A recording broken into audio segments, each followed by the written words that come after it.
behind the scenes before this game started, and Vivid and Banks were like, I don't think we show them the overall rankings. I think we hide it from them to build suspense. It was mainly Vivid. I'm not going to lie to you, community chat. Like, so if you want to blame anybody, you blame Vivid. It's at Vivito on all socials. Go find him. Hashtag him. It's his fault. But Vivid, here it is. The final game of the MENA region. How will this unfold?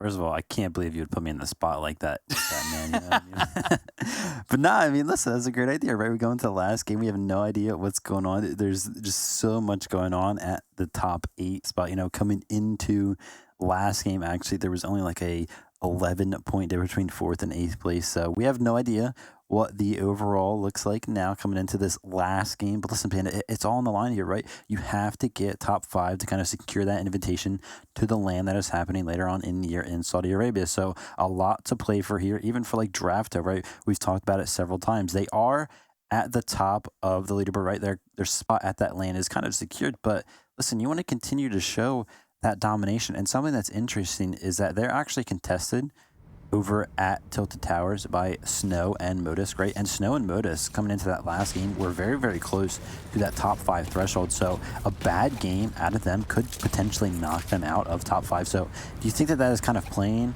in the back of Draft Hell and Kai's mind, maybe considering making an early push on the Snow and Modus? That way they get 0 points this game? It could be. That could be the motive here. And honestly, it's probably the best play, right?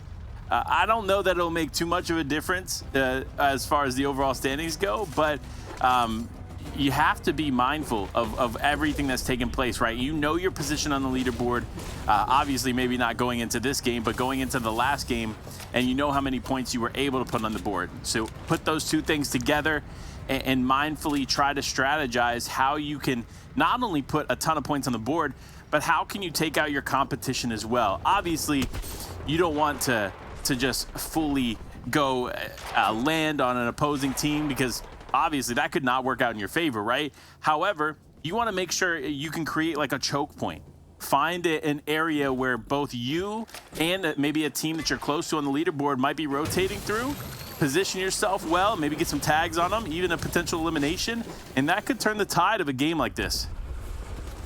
Yeah, and speaking about turning the tide, is Speedy under some early fire here from Rapid and P5. Going to be actually disengaging with the shockwave straight over to his teammate in Rapid, Monkey, and Speedy looking for an... Oh, Monkey actually getting caught up on the door. Going to be going down.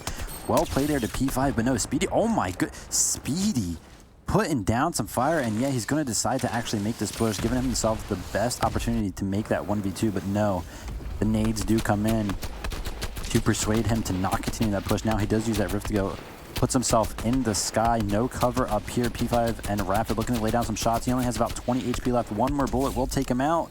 Can PK? Oh, there we go. P5 finds the shot, and there you go. Speedy and Monkey going down early over at Sleepy Sound.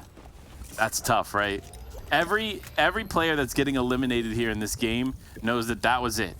That was their last moment to shine, their last moment to showcase their abilities, and getting taken out, especially like that, is definitely going to be tough for a team like this. But if you're one of these teams that continue to survive and thrive, you need to be on your toes, because clearly these other players are not only here to win, right, and to put some points on the board, but they're looking to end this quickly. And I've noticed that even with the last game when it came to the MENA region, these players are aggressive. They are relentlessly aggressive, and every team they seem to find, they don't hold back, right? They don't just try to be patient, maybe play more for the end game. No, they want those elimination points in every team they see. So make sure you are careful and mindful of all the teams rotating around you.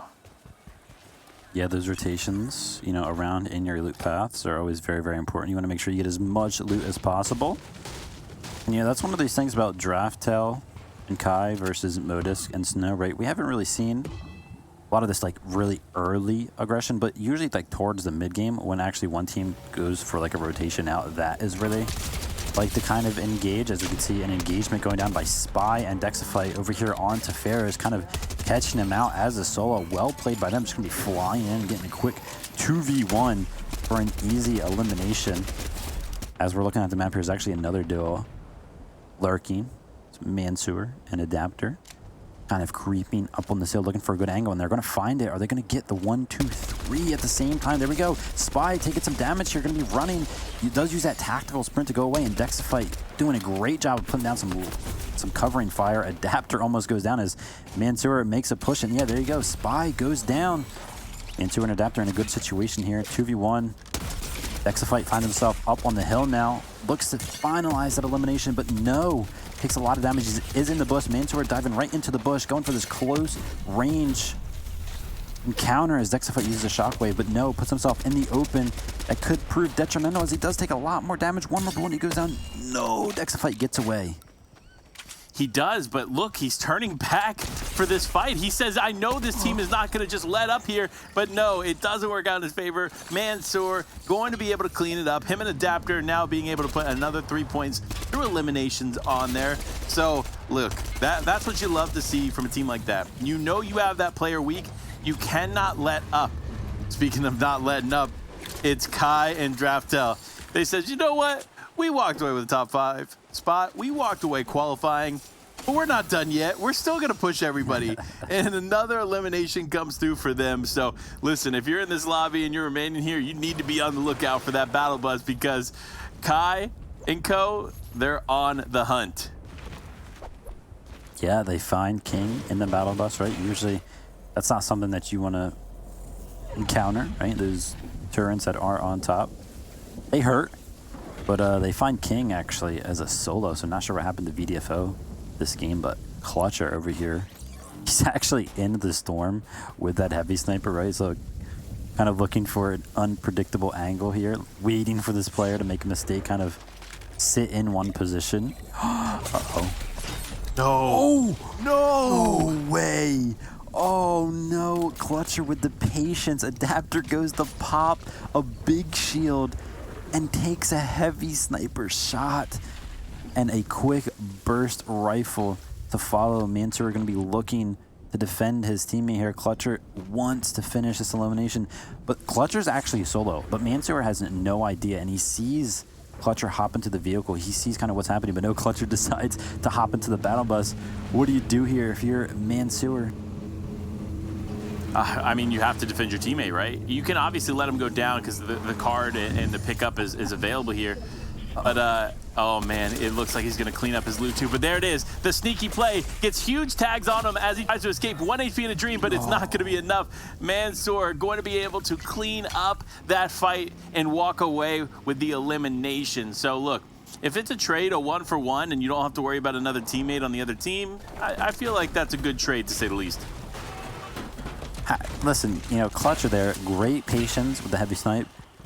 You know, ends up finding the elimination, but like, I think he tunnel visioned way too hard. You know what I mean? He sees the knock and he finishes in it. And as we're watching his POV there, he doesn't even like move his camera around, doesn't really check for anything. And it proves to be like why he ends up going down there is not expecting the other player to be kind of waiting by for that loot, but it ends up paying off there. And yeah, hopefully they will be able to find that reboot now. Yeah, I mean, hopefully they will. I mean, look, if you get a knock and not a full elimination, that should be the first sign that a teammate is still here, right? And just because you're in Storm doesn't mean that teammate's just going to run away from his duo partner, right? Like, you're not going to just leave him hanging. But another risk there, too, right? Like, if Mansour would have went straight for the revive, he definitely could have gotten his teammate back up, and then that would have been a 2v1 situation. So definitely just a misplay there on their part. But for Mansour and co, they're going to be in this game still and be able to put some more points up on the board. But teams that might not be able to put some more points up, it's Soriano. Struggling teammate has gone down, and this team is pushing. They said, I will not rest. The shots are firing in. The shockwaves are pushing them forward. One shot, and it is all over for Soriano, and there it is. That one shot just barely hits him as he's about to get behind the builds. That is a tough way to end it. But speaking of tough ways to end it, it looks like Draftel's gone down in the elimination feed. I'm not sure if Kai is down as well. I mean, either way, it doesn't matter for them, but for the rest of this lobby, it does matter because at least you don't have to worry about this very aggressive team still pushing you.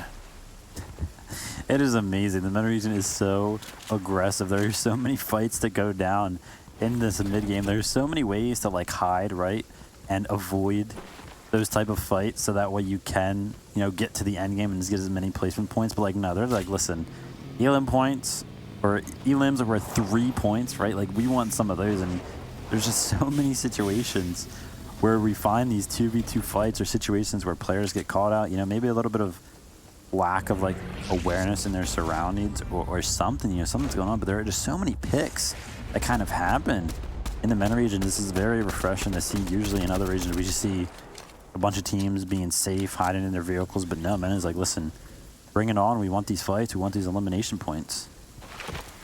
Yeah, and I respect it, right? I respect the gameplay. I respect the way that they're handling these situations, because it's clearly working for some of these teams, right?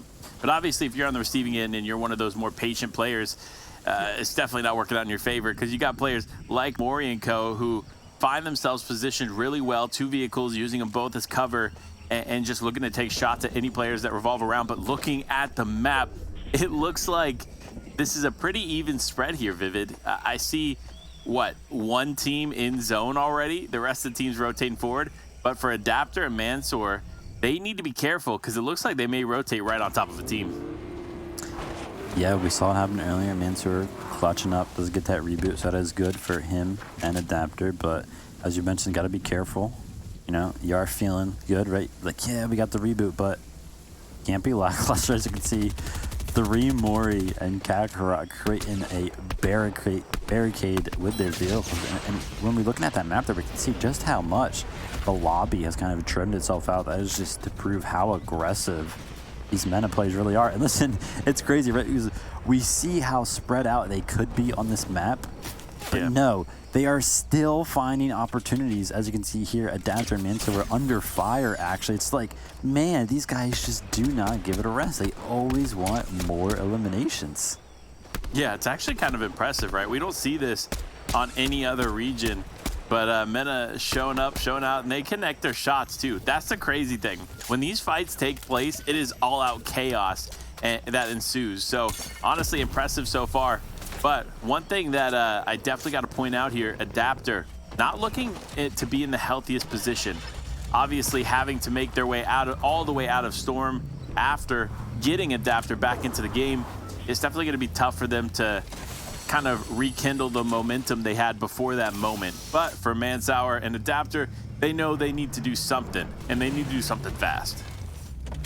Yeah, let's not forget, this is the last game, Panda. This is the last one of these players can put up points to contribute to that total amount of points they had gathered over the previous 13 games. This being the 14th at top 5 position. Being very, very important.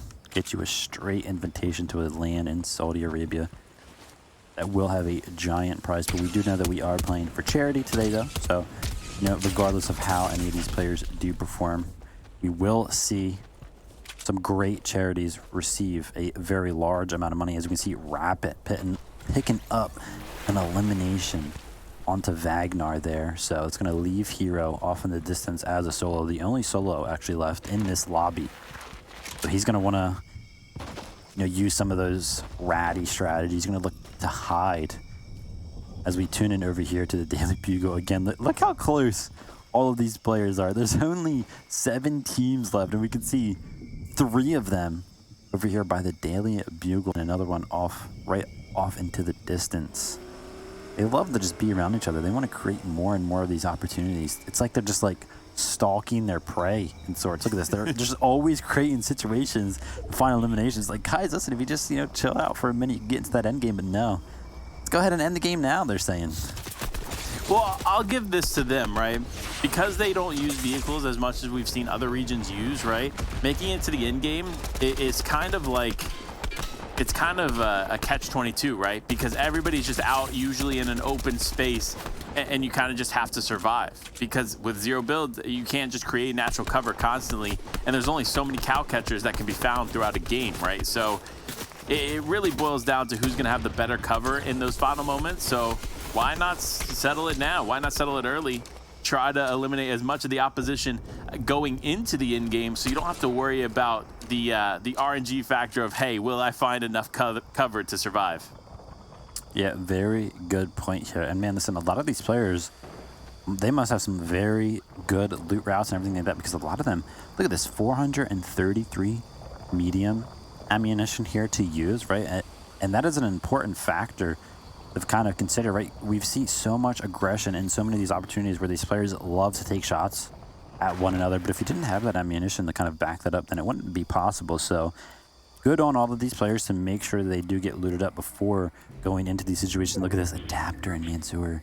They're actually creeping on the edge of this building. This is awesome. I'm telling you, man, right? There's 6 teams left, and they're still looking for these like little opportunities to find players and find these angles, unique plays. I've never seen anybody go on the edge up there and create a play like this. This is awesome. As you can see here, Snow actually picks up a knock on P5 as Modus starts to take shots from the side. Adapter and Mansoor are finally revealing their positions, but they have to be careful because there is a team right below them. And now Kakarot and 3 more. You see Snow and Co off in the distance actually using those vehicles. And look at this, taking a lot of shots. The vehicle is going to go down here, but no, Snow and Modus do find themselves a building to kind of take cover. And yeah, there you go. FKS picking up an elimination on Adapter and Mansoor there. So only 5 teams left in this lobby, I believe. Oh, Kakarot takes a heavy snipe right to the back. Yeah, I mean, look, that's why you got to be careful, right? Like those bushes, especially those ones that they were sitting in, are not full cover. You can pretty much see players that are looming around in that area. So fortunately for Baylor and FKS, they're going to be able to walk away with a few more eliminations because of it. But here it is. The final moments unfold. 3 teams, my apologies, remain. And it looks like it's 3 full teams as well. Yep, 2v2v2.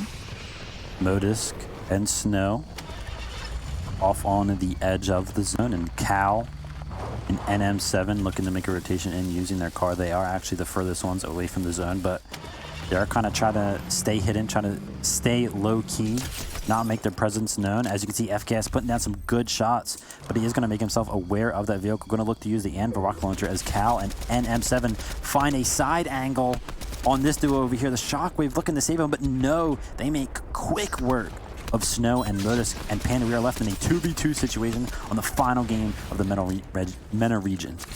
And it's funny, right? We've seen many 5th zones throughout this tournament, but we have not seen 5th zones that only have 2 teams remaining. This is just such a different experience. And look at the distance each team has to cover, right? So they are so far away from each other. But no, the Baylor gets hit with the heavy sniper. But fortunately for them, NM7 no longer has any sniper bullets and decides to drop the sniper. But that might have been a misplay, because if you look to the left there were some more shots, but Baylor goes down. It is all up to Cal, Rocky Reels, NM7 going up against FKS. Will he be able to hold on? The shots are raining in. Will he make something happen? No, he does. He actually gets Rocky Reels into the storm there for a bit, but no, it's not enough. FKS is out. Rocky Reels and NM7 finish it off with the victory royale and 4 eliminations. What a way to finish the MENA region. There we go, 14 games down, Panda. And listen, counting those last 2 with you, man, what a surprise. MENA just, they are so good at creating these awesome moments for us to watch. Yeah. So much action in the mid-game, constantly finding these opportunities on other players. And listen, Panda, I cannot wait to see how this leaderboard ends up panning out.